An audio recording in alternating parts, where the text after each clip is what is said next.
chers frères et sœurs de Hadj Lamis. Je voudrais, à l'entame de mon propos, mettre en relief le sentiment de joie qui m'anime d'être parmi vous aujourd'hui ici à Massakori, chef-lieu de la province de Hadj Lamis, terre de brassage et carrefour de civilisation. Je tiens à vous adresser mes sincères remerciements et ma profonde gratitude pour l'accueil haut en couleur réservé à moi-même et à la délégation qui m'accompagne dans cette belle cité, dernier rempart contre l'avancée du désert. J'exprime également toutes mes reconnaissances aux membres du comité d'organisation ainsi qu'à tous les ressortissants de la province mobilisés localement à partir des départements et de la capitale pour les efforts mis en commun dans la parfaite organisation de cette visite.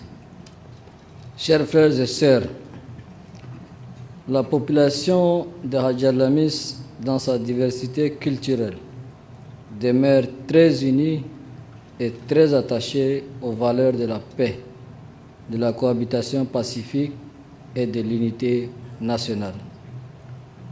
Massakori est une ville où toutes les communautés tchadiennes vivent en parfaite harmonie. Vous êtes une population agro-pastorale, travailleuse, malgré l'hostilité de l'environnement.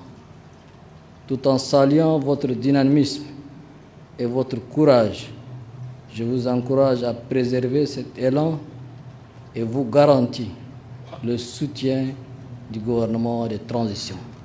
Le gouvernement de la transition travaille d'arrache-pied pour le retour à la normalité constitutionnelle afin d'atteindre l'émergence que nous souhaitons de tous nos vœux. Il va sans dire que l'atteinte de cette émergence est un processus qui exige la stabilité, la paix et la concorde entre toutes les filles et les fils du Tchad. Cependant, des conflits fonciers souvent entretenus et mal gérés endeuillent les familles et compromettent la paix, la quiétude et le vivre ensemble.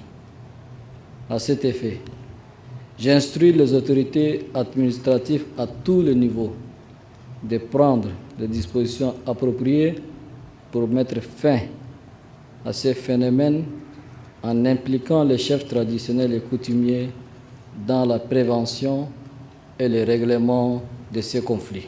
Nous allons doter les forces de sécurité intérieure des moyens conséquents. Donc, il vous enjoint de lutter efficacement contre le phénomène de braquage à main armée et le grand banditisme afin de permettre à la population laborieuse de Hadj Lamis de vaquer à ses occupations en toute sécurité. La loi doit être appliquée dans toute sa rigueur à tous les contrevenants sans exception afin de garantir les acquis de la paix sociale. Chers frères et sœurs, comme vous le savez, notre pays s'est engagé dans une nouvelle phase de transition suivant les recommandations et les résolutions issues des assises du dialogue national inclusif et souverain. Nous sommes résolument engagés à tenir les paris de la réussite de la deuxième phase de la transition avec la mise en place de tous les organes de suivi et de la mise en œuvre. À cet effet, je vous exhorte à vous mobiliser comme un seul homme pour son succès. Massakori constitue aujourd'hui l'avant-dernière étape d'une tournée que j'ai décidé d'entreprendre dans plusieurs provinces du nord, de l'est et du centre du pays. Il est de mon devoir, en tant que premier responsable de cette transition, de venir à votre rencontre pour vous écouter et répondre à vos préoccupations dans la mesure du possible. Monsieur le gouverneur, je vous ai suivi avec une attention toute particulière, à l'image de toutes les provinces jusqu'à là visitées. Les Hadjar Lamis manquent des infrastructures de base. Ici, comme partout au Tchad, l'amélioration des conditions de vie de mes concitoyens constitue une priorité majeure. D'importants investissements seront programmés pour le bien-être des filles et fils de cette province. Pour relever ces défis, il est fondamental que la population soit unie afin de contribuer au développement et à la prospérité de cette province charnière. Par ailleurs, la province de Hadjar Lamis est sur le tracé de l'importante route transaérienne qui désenclavera le Tchad par l'ouest et permettra de diversifier les voies de desserte par la Méditerranée via l'Algérie et réduire les coûts de consommation. Tous les projets entrepris dans ce cadre avancent malgré quelques difficultés. Toutes les dispositions sont prises pour concrétiser ces projets régionaux.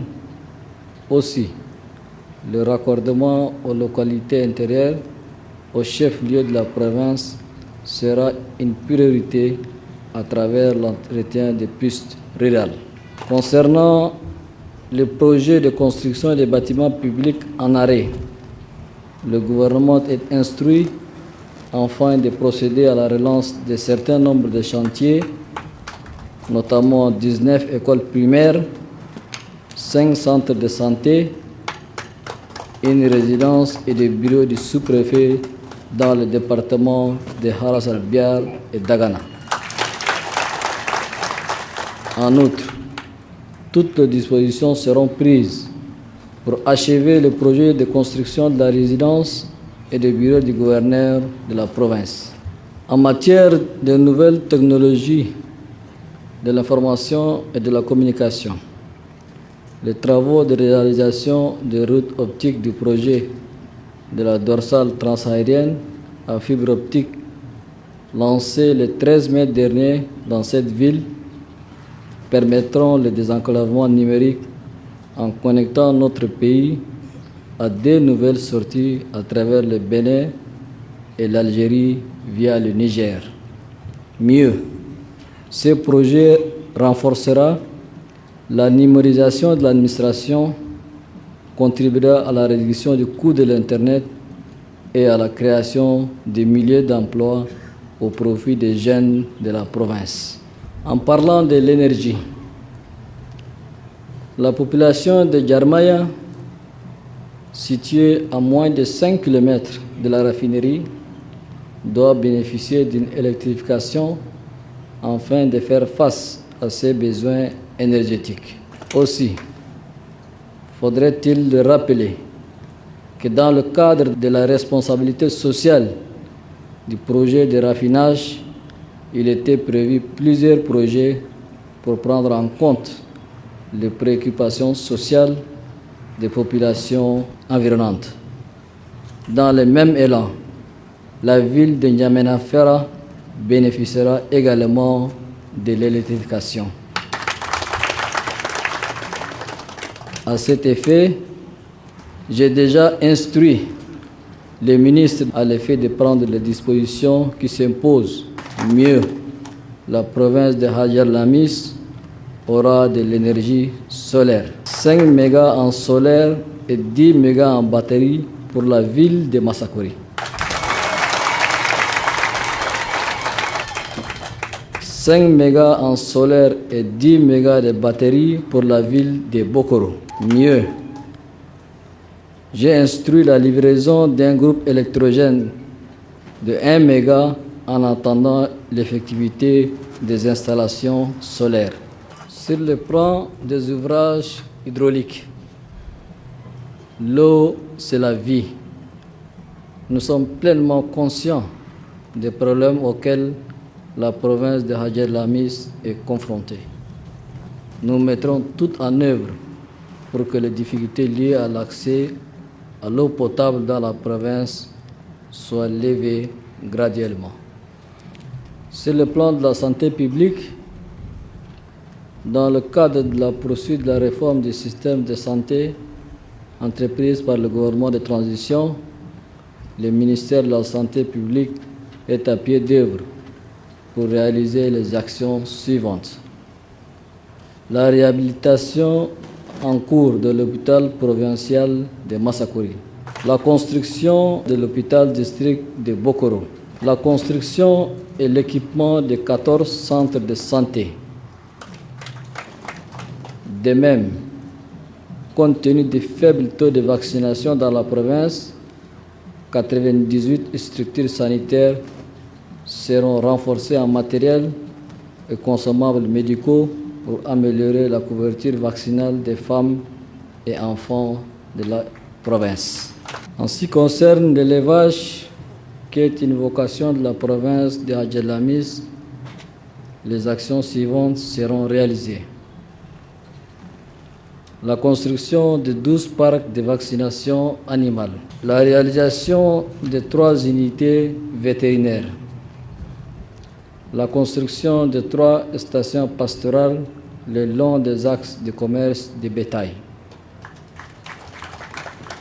la réalisation de 2 quais d'embarquement et de débarquement de bétail, la construction d'une pharmacie pastorale, la réalisation d'un étal de boucherie, l'aménagement d'une mare pastorale,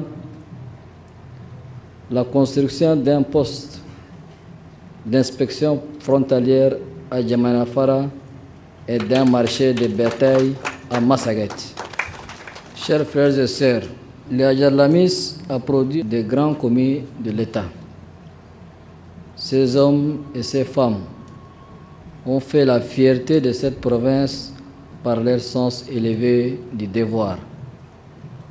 Je voudrais saluer la mémoire de ceux qui ne sont plus de ce monde et vous encourager à suivre leur exemple.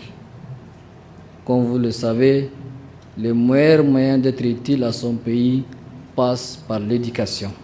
Alors je vous invite à inscrire vos enfants à l'école et surtout les jeunes filles. Vous aurez ainsi rendu service aux générations futures. C'est par la scolarisation et la formation que nous réussirons à hisser notre cher pays au summum de l'émergence. En ce qui concerne les infrastructures socio-éducatives, cette province verra la construction, entre autres, d'un stade omnisport, d'un institut de formation professionnelle, d'une école de métiers et d'une bibliothèque. Dans le même sillage, j'instruis le ministre des Finances à étudier très rapidement les voies et moyens avec les structures bancaires à l'effet d'ouvrir une agence à Massakori. À l'effet d'ouvrir une agence à Massakori pour raccourcir le trajet aux fonctionnaires de cette province et ceux des provinces voisines qui sont obligés chaque fin de mois de faire le déplacement de Djamena pour percevoir leur salaire. Chers frères et sœurs, à l'image des filles et fils du Salamat, j'admire le caractère exceptionnel des cadres de la province de Hadjer Lamis. Ils ne sont pas plaintifs et servent l'État avec dévouement et abnégation là où ils sont appelés à servir. Je prends un exemple très simple. Aucun cadre de cette province ne figure dans le gouvernement formé au sortir du dialogue national inclusif et souverain. Je vous assure, je n'ai reçu aucune fiche ou entendu des murmures C'est le lieu ici de vous féliciter pour cette attitude républicaine. On peut être utile à son pays partout, à tous les postes, mais pas forcément au gouvernement. Bravo à vous. Avant de terminer mon propos, je renouvelle à chacune et chacun de vous ma totale satisfaction pour toutes les commodités dont moi-même et ma délégation avons fait l'objet depuis notre arrivée dans cette cité merveilleuse. Que Dieu prenne en garde de Hadjar Ramis, que Dieu vous bénisse et bénisse notre cher pays.